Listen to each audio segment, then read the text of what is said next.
In the quiet suburbs of Colorado, the Bennett family lived a simple life filled with love and peace, a close and happy family.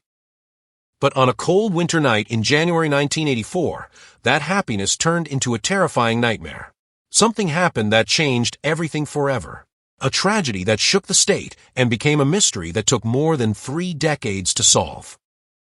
This is the dark story of the Bennett family, the story that remained an open wound in Colorado's history for over 34 years. To know what really happened, stay with us until the end of the video. But before we begin, if this is your first time on the channel, don't forget to support us by subscribing, turning on the notification bell, and giving the video a like. As mentioned earlier, today's story revolves around the Bennett family. This family consisted of 4 members and lived in Aurora, Colorado. The first member is Bruce Bennett.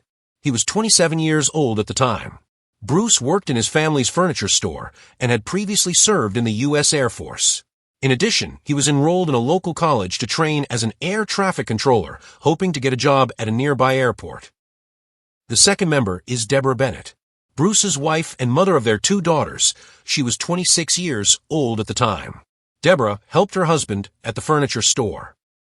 The third member is the eldest daughter, Melissa Bennett. She was 7 years old at the time, the first child of Bruce and Deborah. The fourth and final member is Vanessa Bennett. She was 3 years old at that time.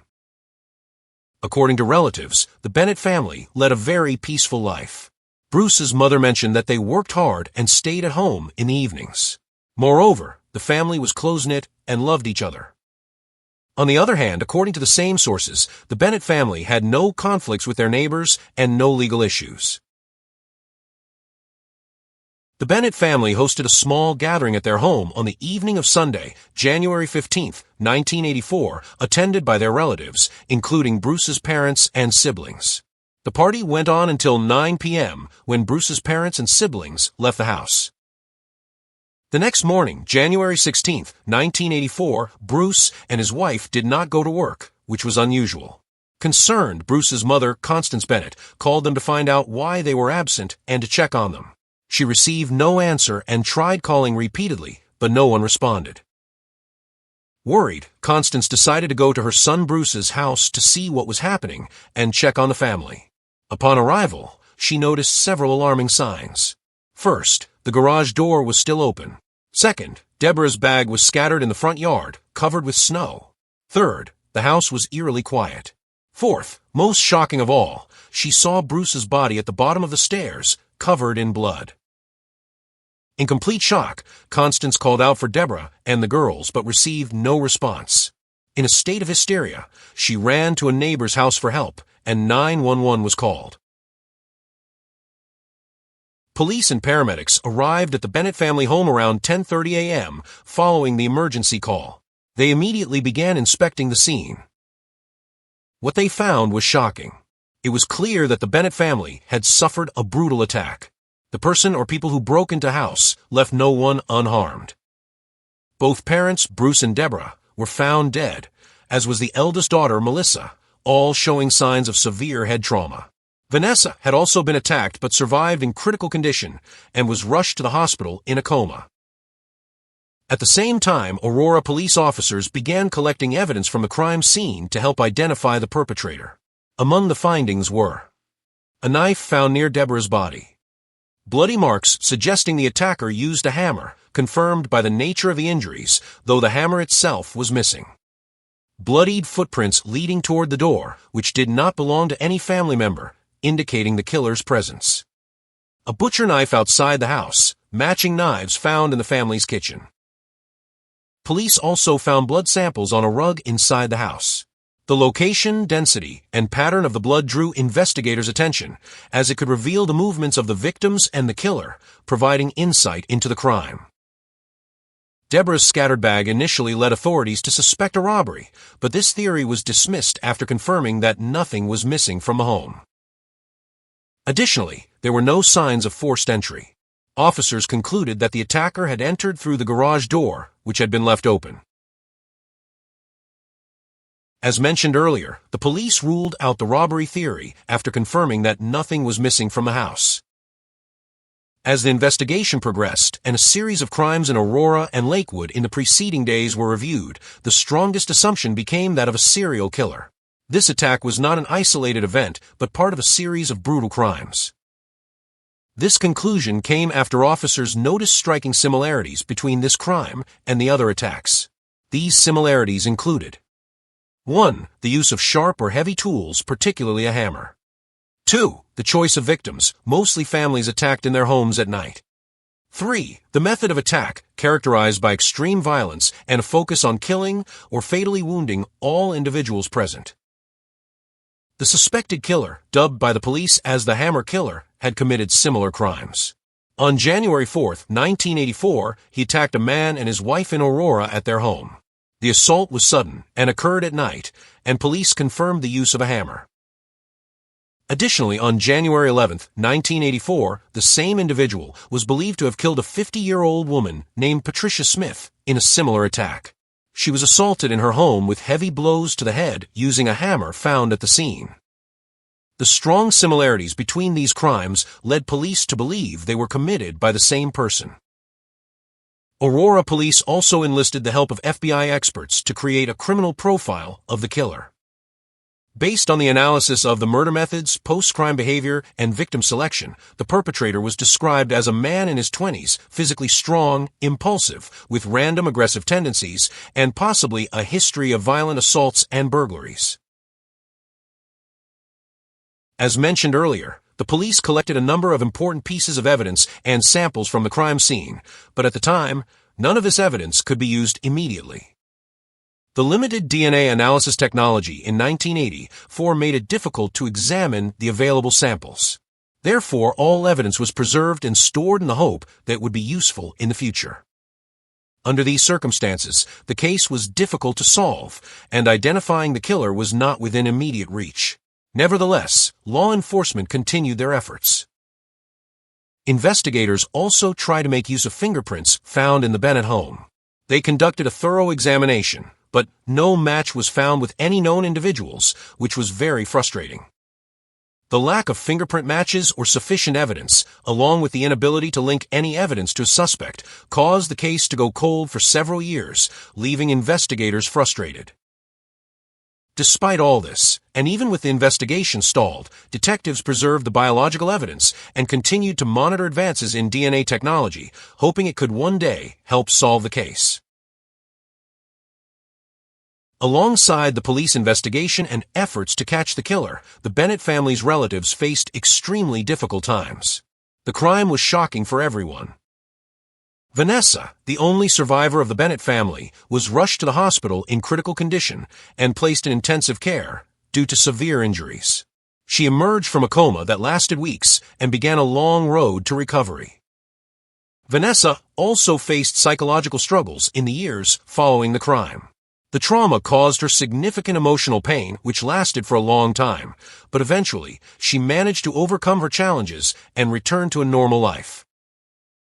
As for Constance Bennett, Bruce's mother and Vanessa's grandmother, she remained deeply affected by the shock.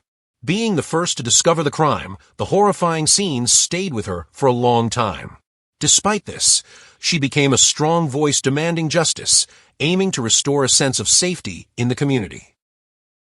For the community, particularly the residents of Aurora, the series of crimes was a source of shock and fear, especially after learning that a serial killer was responsible. These events left Aurora's residents living in constant tension and fear, especially with the killer still at large. The heightened anxiety led them to take extra precautions, including buying weapons and knives to protect themselves. As mentioned earlier, the case went cold for many years, but hope remained strong among investigators and the Bennett family's relatives that the killer would one day be identified. In March 2001, 17 years after the crime, investigators finally managed to create a complete DNA profile by re-examining the old evidence, thanks to significant advancements in genetic analysis techniques. The DNA profile was entered into the National CODIS database. Matches were attempted using this profile, but no connection was found. Additionally, in 2010, police confirmed that the DNA extracted from the Bennett family home matched the DNA from the murder scene of Patricia Smith, confirming that the same person committed both crimes. Despite this breakthrough in DNA analysis and the results obtained, the identity of the perpetrator responsible for all these crimes remained unknown. However, starting in 2013, several developments emerged that would help identify the perpetrator behind the Bennett family massacre. These developments were linked to CODIS and the state of Nevada. CODIS, the FBI's DNA database system, was created in the 1990s to allow the exchange of DNA data from inmates across U.S. states.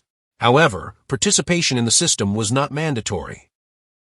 Because joining CODIS was optional, Nevada was slow to participate. The state did not begin entering inmate DNA samples into CODIS until 2013. Years later, in July 2018, a match was finally found between the DNA collected from the Bennett family home and the DNA of an inmate in Nevada. This major breakthrough was announced by the Colorado Bureau of Investigation, informing detectives that CODIS had identified a match. The suspect was Alex Christopher Ewing, who had been incarcerated in Nevada since 1984 for 2 other violent attacks. Despite advancements in DNA technology, Alex Ewing's involvement had remained undiscovered for years due to the absence of his DNA in CODIS. After the match, in August 2018, authorities confirmed that Alex's DNA perfectly matched the samples from both the Bennett family crime scene and Patricia Smith's murder. This confirmation came after obtaining a court order to collect an additional DNA swab from Alex Ewing. Immediately afterward, on August 10th, Aurora Police and the Colorado Bureau of Investigation held a press conference announcing that Alex Ewing was the main suspect in these crimes and that charges had been filed against him. On the other hand, the victims' families and survivors were informed after the main suspect, Alex Christopher Ewing, was identified through DNA matching. The notification came immediately after the DNA results confirmed Ewing's connection to the 1984 murders, and it was given before the information was announced at the press conference. One police official stated that just a day or 2 after receiving the DNA results, they met with the families and survivors of the victims. Relatedly, the Arapahoe County District Attorney said, "We wanted the families to know first. They had waited for justice for more than 3 decades, and they deserve to hear the news from us directly, not from the media." For the Bennett family, relatives were informed, including Vanessa Bennett and Constance Bennett, Bruce's mother. The family of Patricia Smith was also notified, along with the survivors of other attacks and their loved ones. As for reactions, Vanessa Bennett expressed both relief and shock, saying, "After more than 34 years of suffering, I finally learned that the man who destroyed my family has been identified." Constance Bennett, Bruce's mother, stated that she was very happy that everything had finally come to an end after such a long wait, adding that justice cannot bring back the dead, but can provide a sense of peace to the living. Meanwhile, Donna Home, one of the survivors, expressed her gratitude to the many people who worked tirelessly over the past 34 years to achieve justice for the victims and their families. She issued a statement following the news of Alex's arrest. As mentioned earlier, after confirming the DNA match through additional testing, Alex Ewing was charged with the murders of the Bennett family members, Bruce, Deborah, and Melissa, as well as the murder of Patricia Smith, along with other charges. Following the confirmation of the DNA match and the filing of charges, the process to extradite the suspect began. Colorado authorities initiated extradition proceedings to bring Ewing from Nevada, where he was serving a prison sentence for attacks committed in 1984. The extradition process was not smooth, as Alex resisted voluntary surrender and filed several appeals, delaying the legal proceedings for nearly 2 years. Ultimately, the Nevada Supreme Court approved his extradition to Colorado to face the charges after multiple appeals. After the Nevada Supreme Court approved his extradition, Alex Ewing was transferred to Colorado in mid-2020, and his trial began in July 2021. This was his first trial related to the crimes committed against the Bennett family. Alex Ewing faced multiple charges, including, first, 3 counts of first-degree murder for the intentional killings of Bruce, Deborah, and Melissa Bennett. Second, 1 count of attempted murder for attacking Vanessa Bennett. Third, first-degree burglary for breaking into the home at night and committing the crimes. Fourth, additional charges as previously mentioned. During the trial, The defense questioned the quality of the old investigations and suggested possible mishandling of evidence over the years. However, the prosecution presented detailed records showing the chain of custody and documentation that ensured the evidence's integrity. The prosecution also focused on the DNA evidence, highlighting a match between Alex Ewing's DNA and the samples taken from the Bennett family home. The jury reviewed the evidence over several weeks and on August 6, 2021, unanimously found Alex Ewing guilty of all the crimes he was charged with. The court sentenced Alex Ewing to 3 consecutive life sentences without the possibility of parole. The sentences are to be served one after the other, meaning he must complete the first sentence before the second, and then the third. Judge Darren Vall, who issued the sentence, described the crimes as unspeakably brutal. Additionally, Alex was convicted of first-degree murder in the case of Patricia Smith's death, receiving a 4th life sentence. With these convictions, the Hammer killer was finally identified, and the murder and attack cases that had haunted the community for 37 years were officially solved. During the sentencing session for Alex Ewing, Vanessa Bennett read her victim impact statement. It was one of the most emotional and painful moments, drawing significant attention from a U.S. media, as it was the first time Vanessa spoke publicly about the crime 37 years later. Vanessa, the only survivor of her family's massacre, stepped to the podium to address the court and Alex Ewing. With a deeply emotional voice, she shared powerful words summarizing her life after the tragedy. Vanessa said, "You stole my family, my childhood, and my happiness. I never knew what it felt like to have a mother, father, and sister. You left me to live in endless physical and emotional pain." She also added, "For years, I saw your face in my nightmares without knowing who you were. And now, finally, I know who did this to my family." As mentioned, Vanessa Bennett's words had a profound impact on everyone present, moving some to tears, including members of the prosecution team. Commenting on Vanessa's statement, Judge Darren Vall said, "The strength Vanessa showed today is the greatest testament that evil never wins." After the session concluded and Alex Ewing was sentenced to 3 consecutive life terms, Vanessa told the press in a brief interview that she does not live in the past anymore, but can finally breathe for the first time in 37 years. The Bennett family case, which took 34 years of investigation and matching to solve, and was officially closed after 37 years, teaches us several important lessons. First, the importance of caution and vigilance. Even in seemingly quiet and safe neighborhoods, safety precautions are essential, like locking doors properly, installing alarms or cameras, and not ignoring any suspicious behavior nearby. Second, technology advances serve justice. Even after more than 30 years, DNA analysis reopened and solved the case, highlighting the importance of carefully preserving forensic evidence. Third, untreated mental disorders can be dangerous. Some criminals suffer from undiagnosed mental health issues, making them more dangerous to society. Proper psychological treatment and monitoring are crucial for prevention. Fourth, patience in justice. Vanessa Bennett was just a child when the crime occurred and had to wait decades to see justice served, showing that justice may be delayed but is never lost. Fifth, the power of community and support.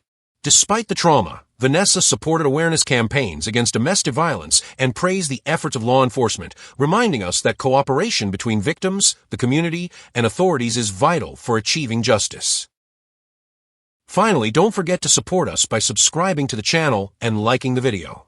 See you in the next video.